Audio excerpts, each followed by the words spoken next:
There was some research I was involved in a few years ago now where we looked at victim survivors' explanations for their perpetrators' behaviour, and for women who were abused by their husbands or their partners, they actually felt that their partners purposely constructed this image as a good guy, as an outstanding citizen, as a way to enable their violence, because it positioned them as someone who couldn't possibly, be enacting this type of violence. And then the woman's attempts to seek help sometimes are dismissed because her claims couldn't possibly be credible if this is such a fun, upstanding man.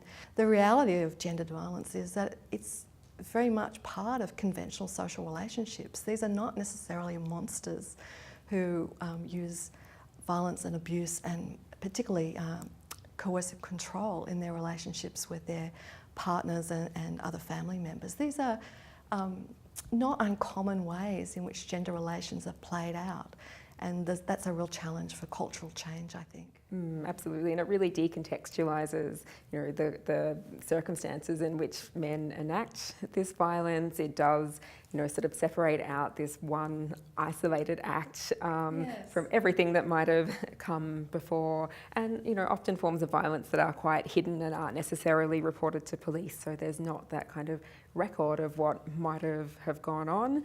So I think that can be quite I think challenging. That's very important, that sometimes the law and the media focus just on the final incident, and it might seem inexplicable or trivial, but if one looks at kind of the history of the relationship and perhaps people's attempts to seek help or barriers to help seeking for the victim, then what might appear at first glance inexplicable is much more consistent with what we know about patterns of violence in the home.